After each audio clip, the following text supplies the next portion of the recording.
Guys, ayan baboy ramo. Binigyan kami ng baboy ramo galing sa gubat.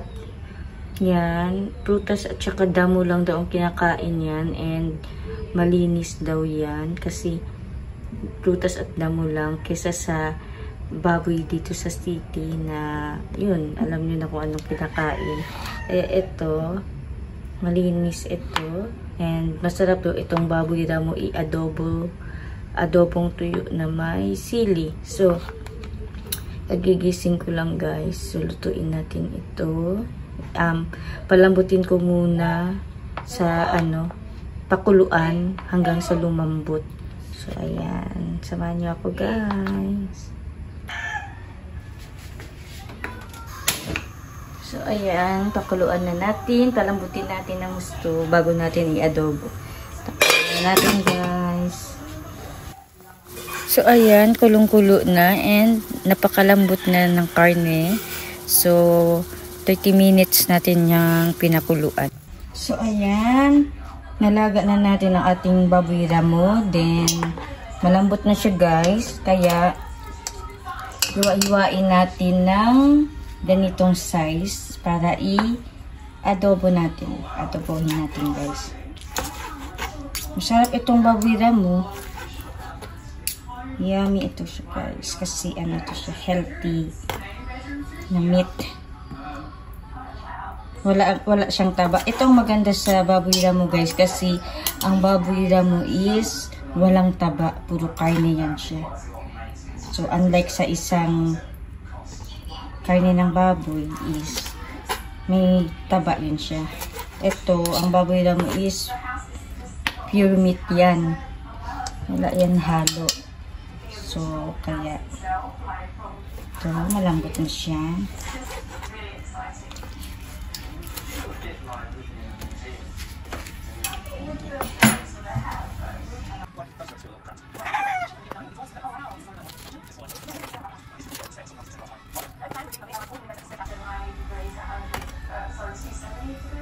Lagyan natin ito ng maraming siling. Ito lang. Kasi masarap to, maanghang na tuyo na adobo. Ayan. So ayan guys, mag-gisa na tayo. Gisa natin itong sibuyas and bawang.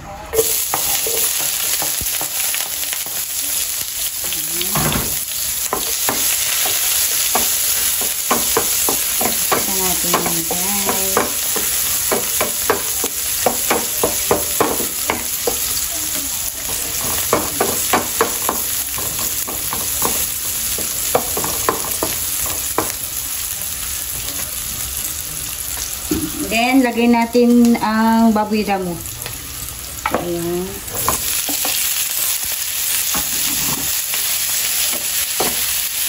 Halo-haloin.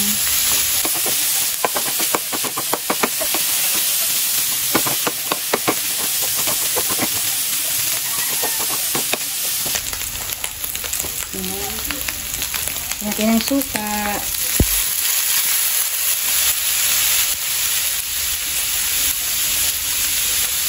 Soy sauce.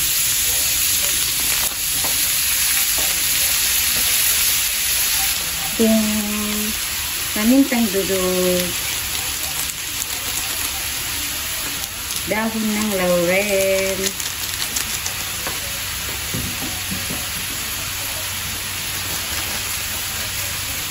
Ito yung Ajinomoto.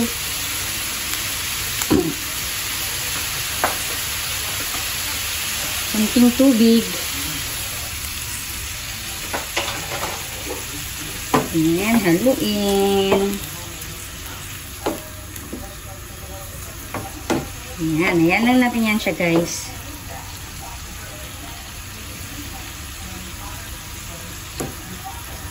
Ayan lang natin yan. Then, takpan. Lagyan natin ng 2 sili guys, siling labuyo.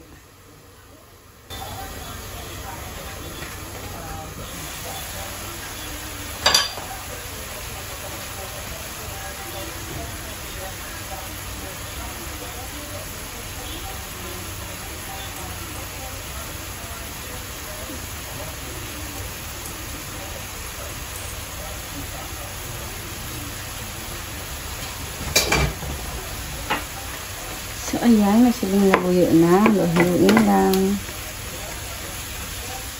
Sarap ito siya guys na adobong tuyo na maanghang. So, napakasarap na.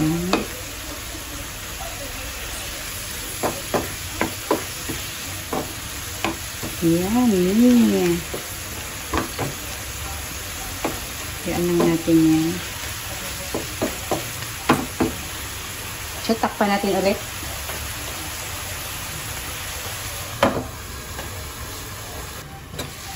So, ayan. Luto na. Luto na ang ating adobo, guys. Yummy. Sarap. Let's eat.